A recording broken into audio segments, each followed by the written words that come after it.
बच्चों ये जो कॉपी लिखी गई है, यह कॉपी एक बोर्ड टॉपर के द्वारा लिखी गई है, जिन्होंने बोर्ड परीक्षा के पेपर में 70 में 68 नंबर स्कोर किया हुआ है। आपको ब्लू या ब्लैक पेन का इस्तेमाल करना है और मैं हाइलाइटर के तौर पर इस मार्कर। प्यारे बच्चों, आप सभी का हमारे चैनल पे बहुत बहुत स्वागत है। जितने भी विद्यार्थी 2025 बोर्ड परीक्षा में साइंस का पेपर देने वाले हैं, उनके लिए साइंस का एक वायरल मॉडल पेपर लेकर के आ चुका हूं। और बच्चों, इस वीडियो के माध्यम से मैं आप सभी को इस पूरे वायरल मॉडल पेपर का A to Z full solution बताने वाला हूं। बच्चों, अब की बार 2025 बोर्ड परीक्षा में साइंस का जो भी पेपर बनेगा, बिल्कुल ऐसा ही पेपर बनेगा। और बच्चों, इस वीडियो के माध्यम से मैं आप सभी को ये बताने वाला हूं कि 2025 बोर्ड परीक्षा में साइंस की कॉपी कैसे लिखना है, कॉपियां लिखते समय किन किन बातों को ध्यान में रखना है और कौन सी गलतियां नहीं करना है, सब कुछ मैं आप सभी को डिटेल में डिस्कस करने वाला हूं। बच्चों, ये जो कॉपी लिखी गई है, यह कॉपी एक बोर्ड टॉपर के द्वारा लिखी गई है, जिन्होंने बोर्ड परीक्षा के पेपर में 70 में 68 नंबर स्कोर किया हुआ है। तो बच्चों, आज के इस वीडियो के माध्यम से मैं आप सभी को यही बताऊंगा कि साइंस की कॉपी कैसे लिखना है, क्या तरीका अपनाना है और बोर्ड परीक्षा में टॉपर कॉपी कैसे लिखना है, सब कुछ मैं डिटेल में डिस्कस करने वाला हूं। इसलिए आप सभी से हम्बल रिक्वेस्ट है, इस पूरे वीडियो को शुरू से लेकर के एंड तक जरूर देख लेना। वीडियो को लाइक कर देना, शेयर कर देना, चैनल पर नए होंगे तो सब्सक्राइब कर देना। आइए बच्चों, बिना टाइम को वेस्ट किए इस वीडियो को स्टार्ट करेंगे। और सबसे पहले हम ये समझते हैं कि अब की बार 2025 बोर्ड परीक्षा में साइंस का जो भी कॉपी मिलेगा, उसका फ्रंट पेज कैसे भरना है। तो बच्चों, आप सभी को एग्जाम हॉल में 2-3 बातें यहाँ पर ध्यान रखना है। आपको ब्लू या ब्लैक पेन का इस्तेमाल करना है और मैं हाइलाइटर के तौर पर इस मार्कर का इस्तेमाल करता हूँ। और हाशिया खींचने के लिए आप इस स्केल का इस्तेमाल कर सकते हैं। ठीक है, तो बच्चों, इसी प्रकार का आप सभी का 2025 बोर्ड परीक्षा में साइंस कॉपी का फ्रंट पेज मिलने वाला है। तो जैसे ये कॉपी मिलेगी, करना क्या भैया, आप सभी को ध्यान से जरा सुन लो। आप सभी को करना क्या है, यहां पर परीक्षार्थी का अनुक्रमांक अंकों में, शब्दों में अपने एडमिट कार्ड से मैच करा करके पूरा आराम आराम से भरना। अपना रोल नंबर कभी भी गलती मत भर देना। विषय का नाम यहां पे लिखेंगे विज्ञान और प्रश्न पत्र में केवल भर देना। और यहां पे देखो, प्रश्न पत्र का जो कोड दिया गया है, ये जो कोड दिया गया है यहां पे, इस वाले कोड को यहां पे आप लोग भर देना, 823 NDA।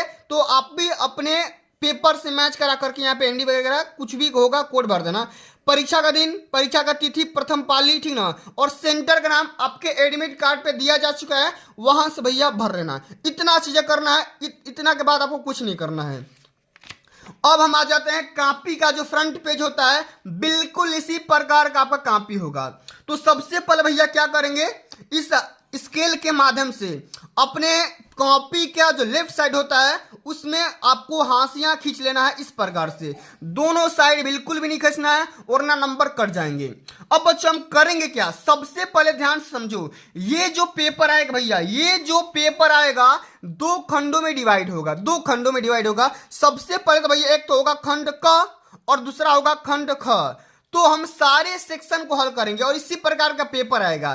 तो पेपर में अपने यहाँ पे अनुक्रमांक और नाम वगैरह भर देना, इसी प्रकार का कोड दिया रहेगा। इस पूरे पेपर को हल करने के लिए 3 घंटे 15 मिनट का टाइमिंग दिया जाता है। 70 नंबर का भैया पेपर होता है। 30 नंबर प्रैक्टिकल से मिल जाएंगे, उसके लिए परेशान बिल्कुल भी नहीं होना है और सारे क्वेश्चन हल करना है, एक भी क्वेश्चन को छोड़ना नहीं है। आवश्यकता अनुसार अपने उत्तरों की पुष्टि नामांकित चित्र रेखा के माध्यम से कर सकते हैं और कौन सा क्वेश्चन कितने नंबर का उसके सामने बता दिया गया है। आइए, सबसे पहला अगर हम निर्देश समझते हैं तो लिखा गया है कि प्रश्न संख्या 1 से लेकर के 20 तक बहुविकल्पी है। निम्नलिखित प्रश्नों में से प्रत्येक के 4-4 विकल्पित उत्तर दिए गए हैं। उनमें से सही विकल्प को चुन करके उन्हें क्रमवार अपनी उत्तर पुस्तिका में लिखिए या OMR आंसर शीट में लिखिए।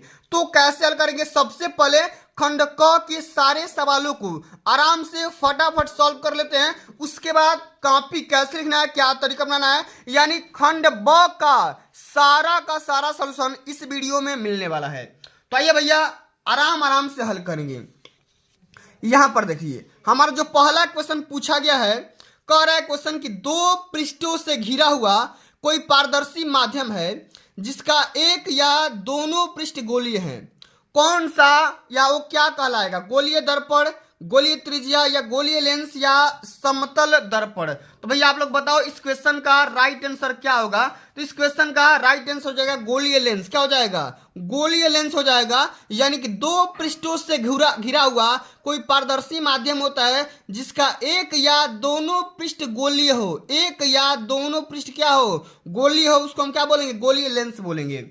ठीक है, अब भैया हम आगे बात कर लेते हैं। अगला जो हमारा क्वेश्चन पूछा गया है कि दंत विशेषज्ञ मरीजों के दांतों का बड़ा प्रतिबिंब देखने के लिए किस दर्पण का उपयोग करते हैं, अवतल दर्पण, समतल दर्पण, उत्तल दर्पण या सभी। तो भैया इस क्वेश्चन का राइट आंसर हो जाएगा, जो डॉक्टर होते हैं छोटी छोटी चीजों को देखने के लिए अवतल दर्पण का इस्तेमाल करते हैं। किसका, अवतल दर्पण का इस्तेमाल करते हैं। इस बात को हमेशा याद रखना। आगे बात देख लेते हैं कि किसी उत्तल लेंस के सामने 2f और अनंत के बीच कोई बिंब वस्तु रखा गया है, इसका प्रतिबिंब कहाँ बनेगा। तो भैया इसका प्रतिबिंब कहाँ बनेगा, कैसा बनेगा, किस प्रकार का बनेगा, वो बनेगा वास्तविक, उल्टा और छोटा बन जाएगा। पहला ऑप्शन यहाँ पे बिल्कुल राइट आंसर हो जाएगा, बिल्कुल राइट आंसर होगा। आगे देख लेते हैं कि मानव नेत्र अभिनेत्र लेंस की फोकस दूरी को समायोजित करके विभिन्न दूरियों पर रखी वस्तुओं को फोकसित कर सकता है। सही बात अभी कर लेता है। ऐसा हो पाने का क्या कारण है या इस रीजन को क्या बोलते हैं, जरा या दूरदृष्टता, या यहाँ पर देखो लिखा गया है समंजन, या निकट दृष्टि दोष, या दीर्घ दृष्टि। तो भैया उसको बोलते हैं हम समायोजन। क्या बोलते हैं भैया, समायोजन बोल देते हैं। हमारा सेकंड ऑप्शन यहाँ पे राइट आंसर होगा।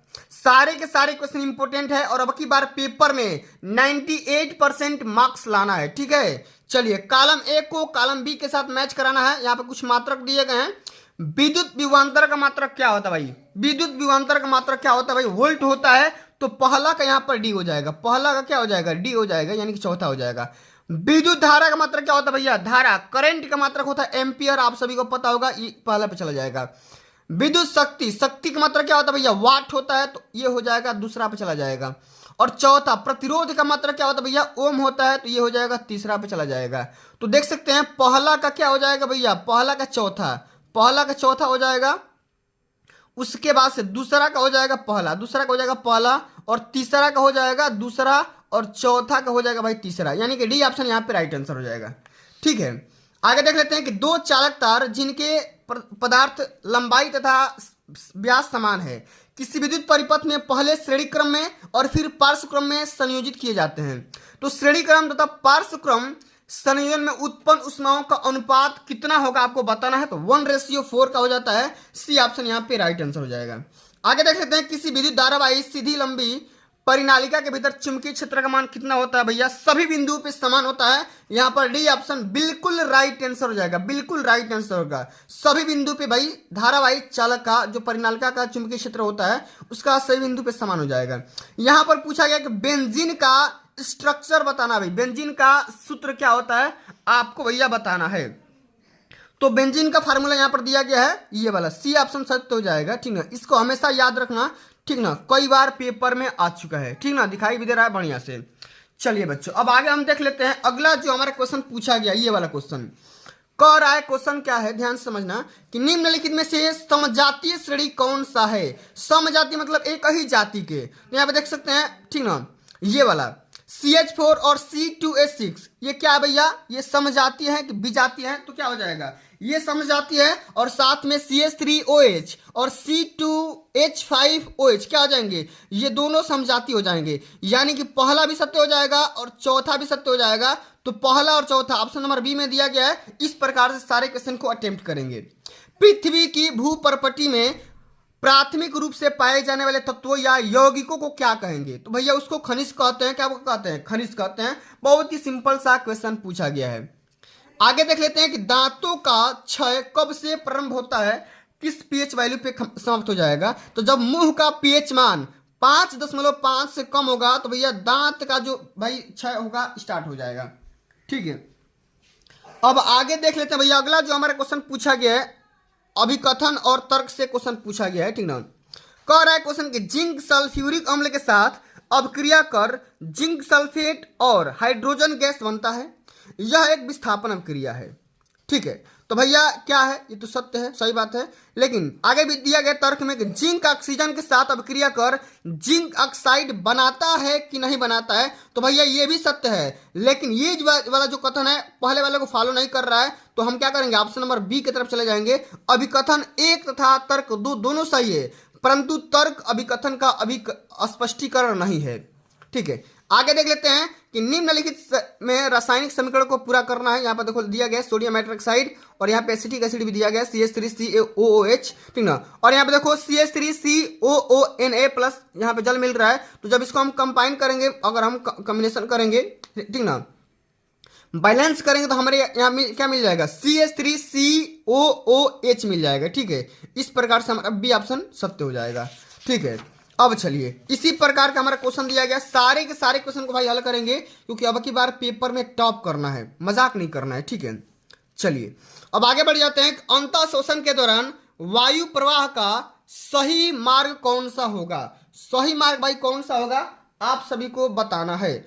तो यहाँ पे देखो सही मार्ग हो जाएगा नासा द्वार, फिर ग्रसनी, फिर कंठ या श्वास नली, फिर यहाँ पे कुपिकाय हो जाएगा, यानी कि डी ऑप्शन आपका बिल्कुल राइट आंसर हो जाएगा। आगे देख लेते हैं कि निम्नलिखित कथन तथा कारण को पढ़ करके दिए गए विकल्पों में से सही विकल्प का चयन करिए।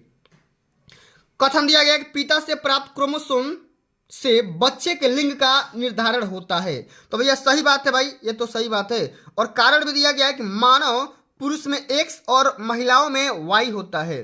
ठीक है, नहीं बोल रहा है कि मानव पुरुष में X तथा Y गुणसूत्र होता है, तो दोनों गुणसूत्र होते हैं, और इसी की वजह से केवल पिता पे डिपेंड होता है कि बेबी जो होगा वो आपका क्या होगा, लड़का होगा या लड़की होगा। ठीक है, उसी पे डिपेंड होता है। तो भैया दोनों कारण आपके सत्य हो जाएंगे।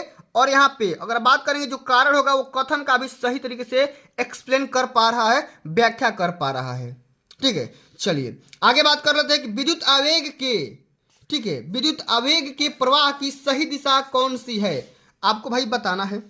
ठीक है, तो यहाँ पर विद्युत आवेग का प्रवाह दिया गया है, आपको सही तरीके से बताना है। तो इसमें हम जब देख पा रहे हैं तो भैया करंट उल्टा फ्लो होता है। करंट क्या होता है, उल्टा फ्लो होता है। यहाँ से अगर हम करंट देते हैं तो अगर बिजली यहाँ बिजली का बल्ब यहाँ रहेगा तो करंट इधर से इधर जाएगा, तो तीसरा ऑप्शन हमारा क्या हो जाएगा, सत्य हो जाएगा। तीसरा ऑप्शन हमारा बिल्कुल राइट आंसर होगा। ठीक है, चलो अब आगे देख लेते हैं। अगला जो हमारा क्वेश्चन पूछा गया है कि थायरॉक्सिन के बारे में कौन सा कथन सही है, तो थायरॉक्सिन के बारे में ये हो जाएगा, थायरॉक्सिन की संश्लेषण के लिए लौह अयस्क होता है। भाई पहला ये ऑप्शन हमारा सत्य हो जाएगा। आगे हम पढ़ करके ऑप्शन को अपना टाइम वेस्ट ना करेंगे। ठीक है, चलिए अब भैया आगे हम बात कर लेते हैं। अगला जो हमारा क्वेश्चन पूछा गया है बायो का क्वेश्चन है, कह रहा है कि निम्नलिखित चित्र में से भाग ए, बी तथा सी के क्रम में बताइए। ए का क्या नाम होगा, बी का क्या नाम होगा, सी का क्या नाम है, यहां पर बताना है भाई। तो ए का नाम हो जाएगा प्रांकुर, क्या है भैया, प्रांकुर है।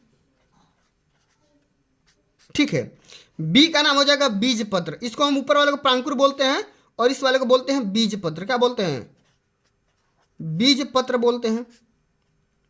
और तीसरा जो निचला भाग होता है उसको हम बोलते हैं मूलांकर, क्या बोलते हैं, मूलांकर बोलते हैं। इस तरीके से आपको याद रखना है। और यहाँ पे हमारा तीसरा नंबर ऑप्शन में मैच कर रहा है।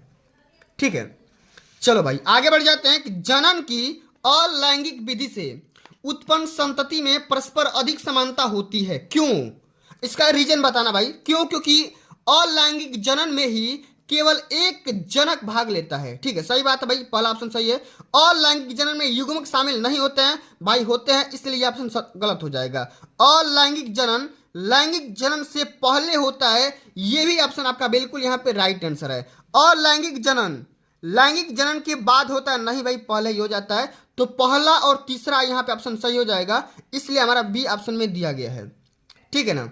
अब चलिए बच्चों आगे हम बात कर लेते हैं। अंतिम हमारा क्वेश्चन दिया गया है बहुविकल्पी का कि एक आहार श्रृंखला में तीसरे पोषी स्तर पर हमेशा कौन होता है, मांसाहारी प्राणी, शाकाहारी प्राणी, अपघटक या उत्पादक। तो भैया क्या हो जाएगा, हमेशा जो तीसरे पोषी स्तर पर होगा वो हमेशा मांसाहारी होता है। क्या होता है भैया, मांसाहारी होता है।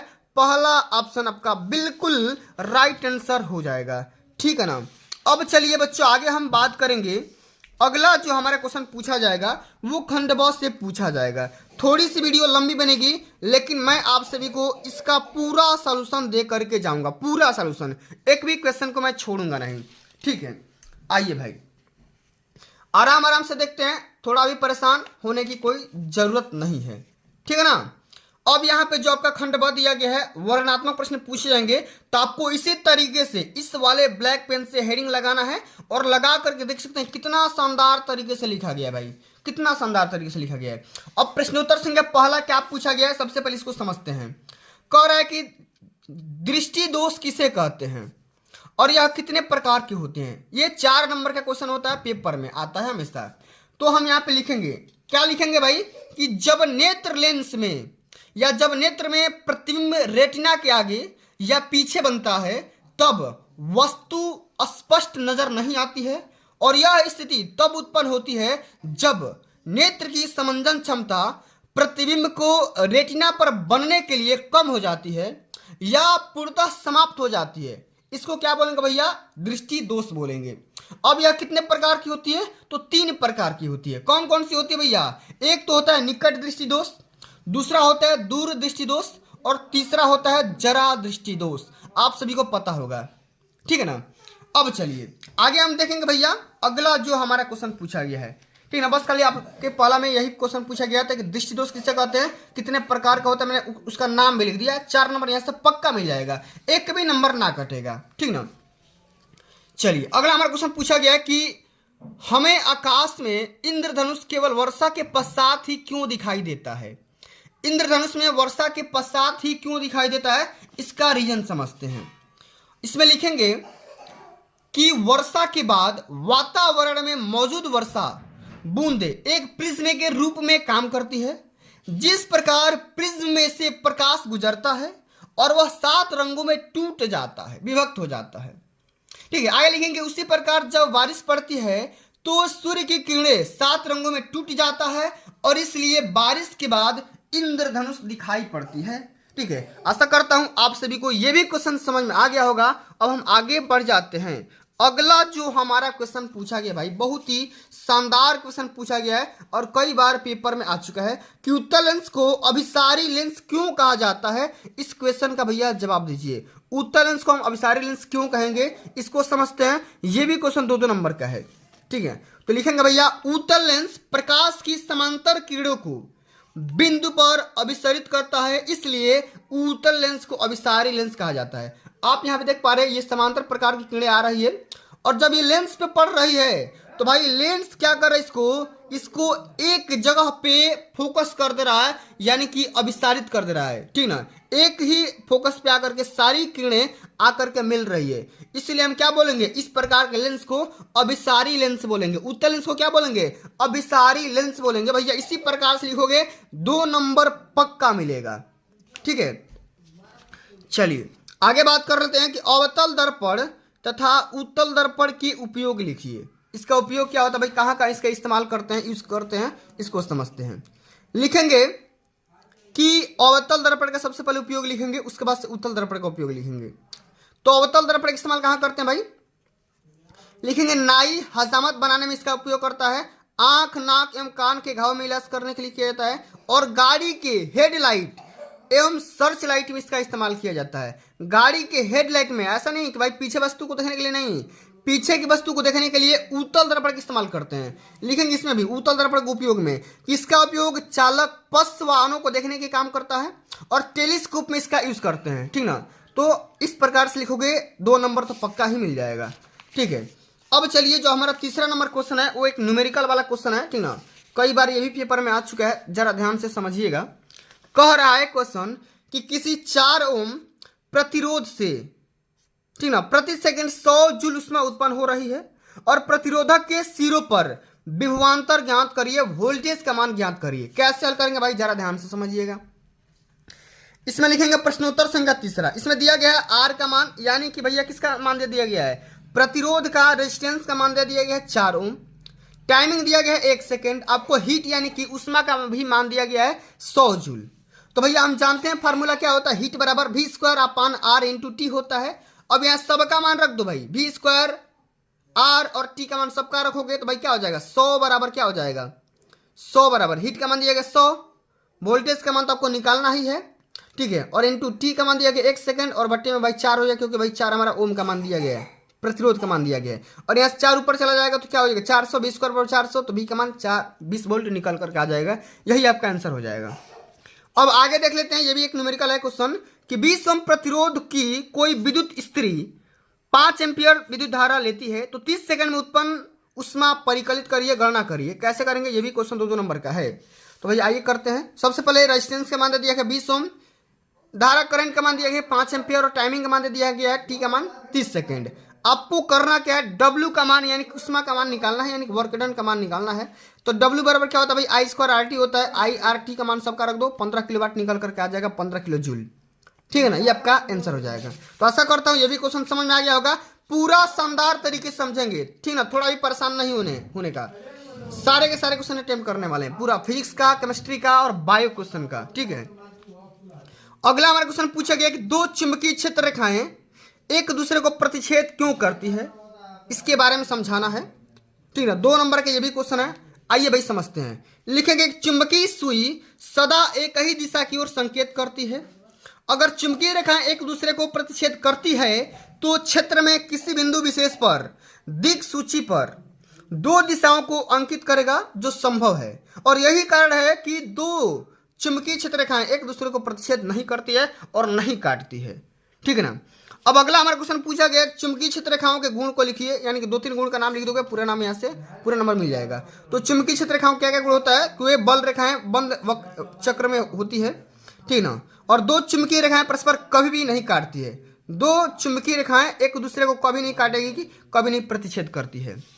आगे देख लेते हैं। अगला हमारा क्वेश्चन पूछा गया है कि किसी चुंबकीय क्षेत्र में स्थित विद्युत धारावाही चालक पर आरोपित बल कब अधिकतम होता है, कब मैक्सिमम होता है, इसको भाई हल करते हैं। लिखेंगे इसमें कि किसी विद्युत क्षेत्र में स्थित विद्युत धारावाही चालक पर आरोपित बल अधिकतम तब होता है जब विद्युत धारा की दिशा चुंबकीय क्षेत्र के लंबवत हो, यानी कि 90 डिग्री के एंगल बना रहा होगा, तब सबसे ज्यादा बल का अनुभव होगा। इस बात को हमेशा याद रखना, कई बार पेपर में पूछा जा चुका है। अब बच्चों हम आगे बात करेंगे। अगला जो हमारा उपखंड आ गया केमिस्ट्री का आ गया, यहां पे देखो, अथवा ये भी करके दिया था, अथवा ये चौथा वाला ये करो, नहीं तो ये भी कर सकते हो। तो भैया मैंने ऊपर को बता दिया, ये नीचे वाला मैं नहीं करूंगा। आगे आने वाले वीडियो के माध्यम से ये भी बता दूंगा, परेशान मत होना। अब हम केमिस्ट्री वाले सेक्शन को हल करेंगे। कह रहा है कि अभिक्रिया को बैलेंस करिए, संतुलित करिए। तो कैसे हल करेंगे कि तनु सल्फ्यूरिक अम्ल दानेदार जिंक के साथ अभिक्रिया करता है, ठीक ना, और तनु हाइड्रोक्लोरिक एसिड मैग्नीशियम पट्टी के साथ क्रिया करता है, ठीक है। नाइट्रोजन हाइड्रोजन गैस के साथ संयोग करके अमोनिया बनाता है। हाइड्रोजन सल्फाइड गैस के वायु में दहन होने पर जल और सल्फर डाइऑक्साइड बनाता है। तो चारों रिएक्शन को एक बार में देखेंगे, ठीक ना, बहुत ही सिंपल सा रिएक्शन है, आराम से समझेंगे। तो जब हम जिंक को सल्फ्यूरिक अम्ल के साथ क्रिया करेंगे तो जिंक सल्फेट बनाएगा, आप यहाँ पे देख पा रहे हैं, और साथ में हमें हाइड्रोजन गैस मिलेगी। उसी प्रकार से मैग्नीशियम को जब हम हाइड्रोक्लोरिक एसिड के साथ में रिएक्शन करवाएंगे तो हमें क्या मिलेगा, मैग्नीशियम क्लोराइड मिलेगा, साथ में हमें हाइड्रोजन गैस मिल जाएगी।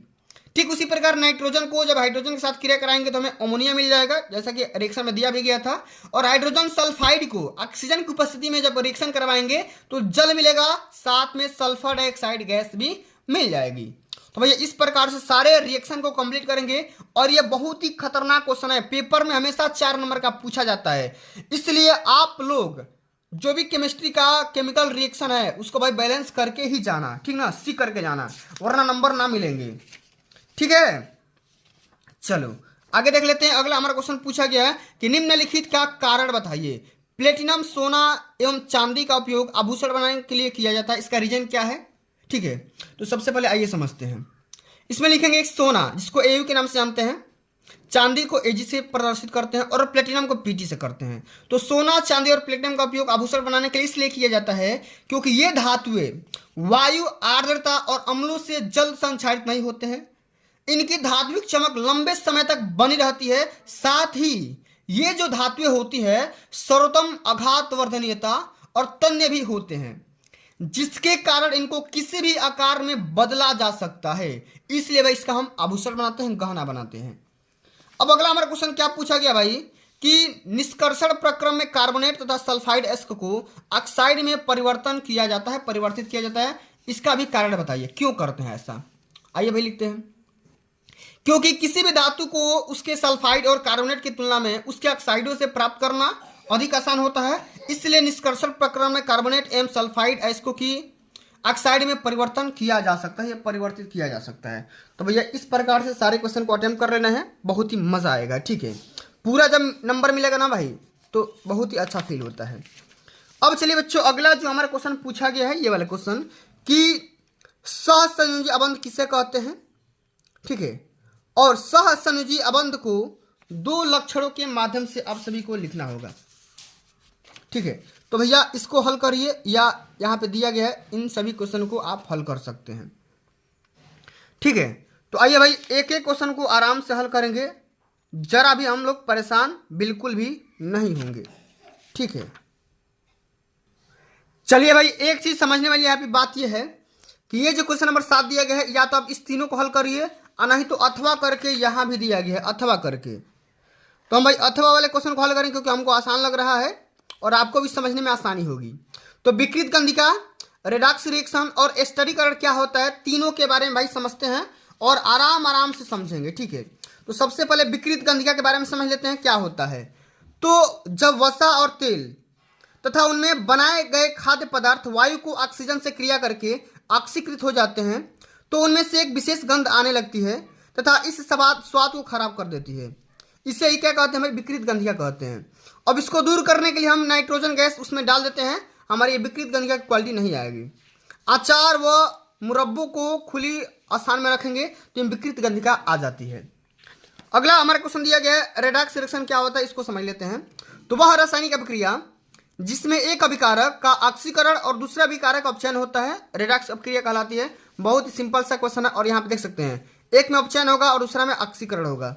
ठीक ना, तो इस प्रकार से CO को, ठीक ना, कॉपर ऑक्साइड को जब हम क्रिया कराएंगे हाइड्रोजन के साथ तो यहाँ पे ऑक्सीजन जो होगा कॉपर के साथ आकर के मर्ज हो जाएगा, कॉपर के साथ क्या हो जाएगा, ऑक्सीडेशन हो जाएगा, माने उपचयन हो जाएगा।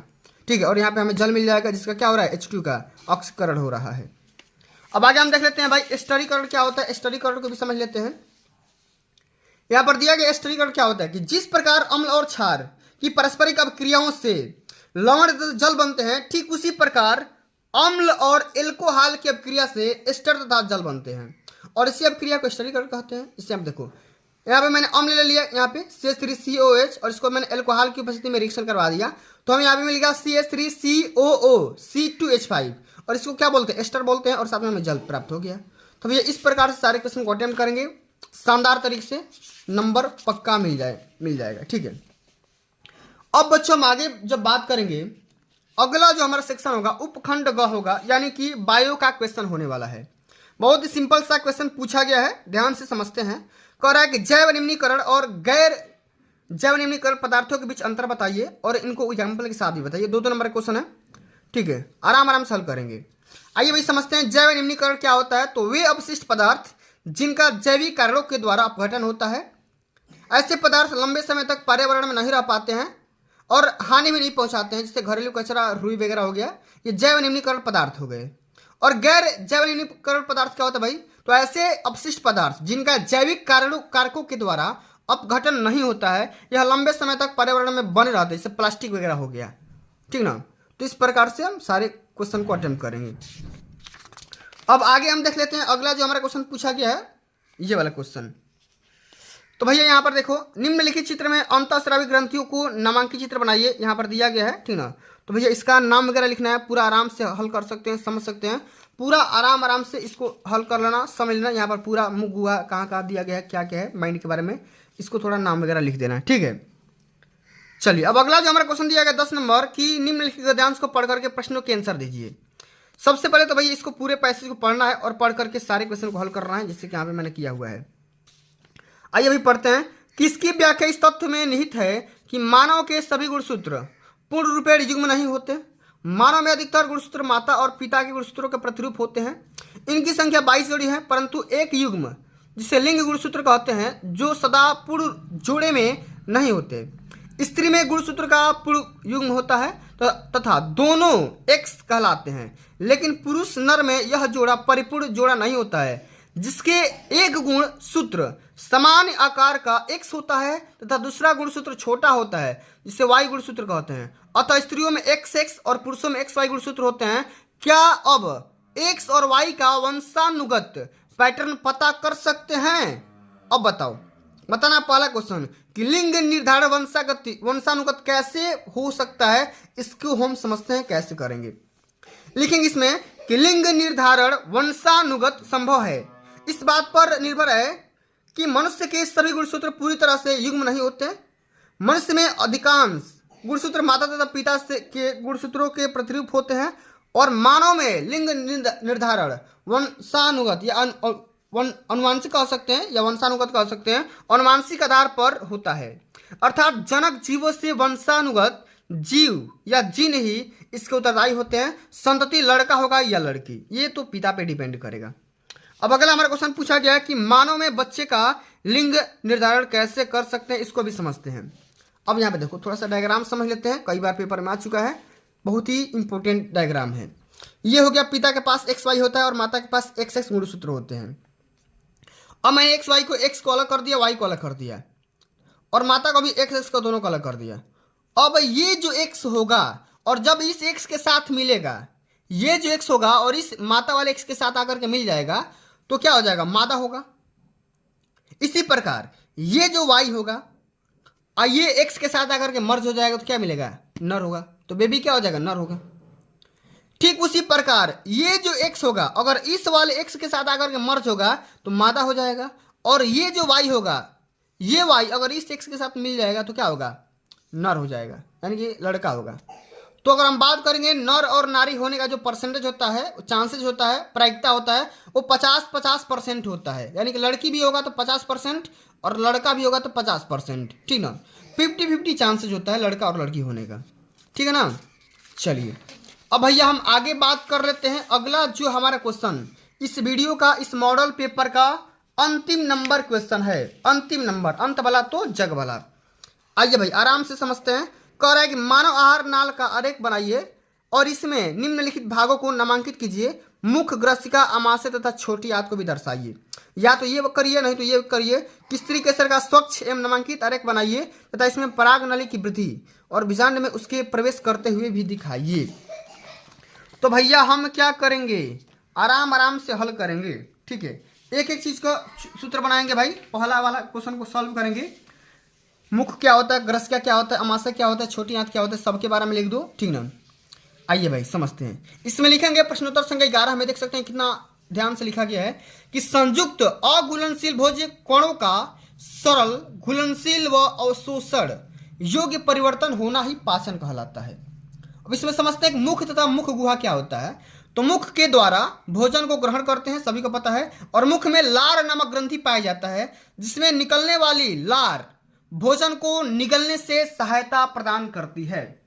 तो भैया इस प्रकार से लिखेंगे। आगे लिखेंगे ग्रसिका क्या होता है। तो निगल द्वार से भोजन ग्रसिका में जाता है, इसमें भोजन का पाचन नहीं होता है। ग्रास नली से भोजन आमाशय में पहुंच जाता है। तो ग्रसिका काम क्या होता है, आमाशय में भोजन को पहुंचाना। आमाशय क्या करती है, तो आमाशय में भोजन आता है, इसमें जठर ग्रंथि पाई जाती है और इसमें जठर रस निकलता है, ठीक ना।